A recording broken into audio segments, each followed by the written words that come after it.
Welcome back to the addition of benzene and tert-butyl chloride to make tert-butyl-benzene. Here we have a fractional distillation setup.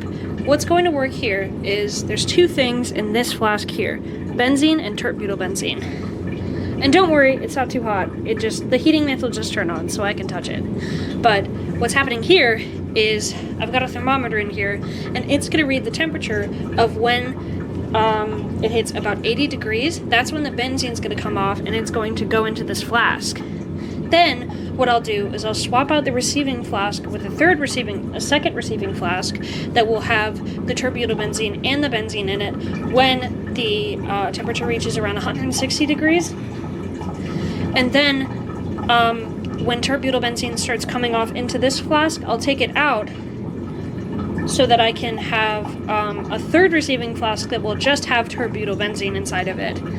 And then I will have synthesized tert-butyl-benzene in that receiving flask. Oh, alright, I've set things up a little differently this time. Now I've got a flask that has two heads, and I'm checking the temperature of this right now. It's slowly increasing, but it's about 122 degrees Celsius right now. So technically the tert-butyl-benzene shouldn't be boiling off right now, and this should still be the benzene in the receiving flask, as you see here.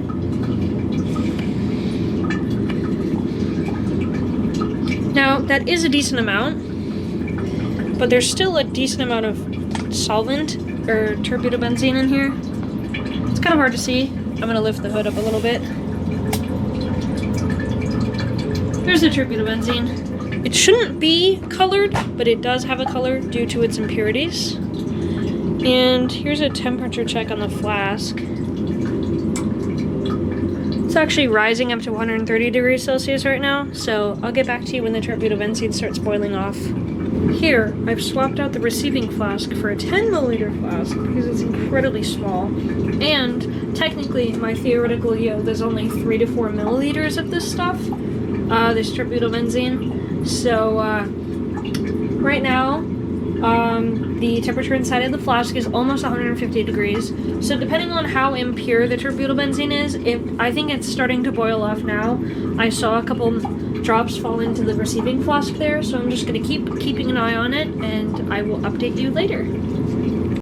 So here's the flask, the receiving flask. So here's the receiving flask, 10 milliliters on its own. I decided to stop around like a milliliter or so because there wasn't a lot left in here, and honestly I really did not want to distill it to dryness because you're not supposed to do that, because if you take out everything that's in here, it can be a really arduous process, and it wasn't really distilling off much anymore, so I just let it be. This is the complete system as a whole. You'll see here I'm gonna let this flask cool. It's not that hot to the touch, but it's still pretty warm. I'm gonna let this flask cool, and then I'm gonna take this apart, disassemble it, and then this will be my product of tert-butyl-benzene. Thanks for watching!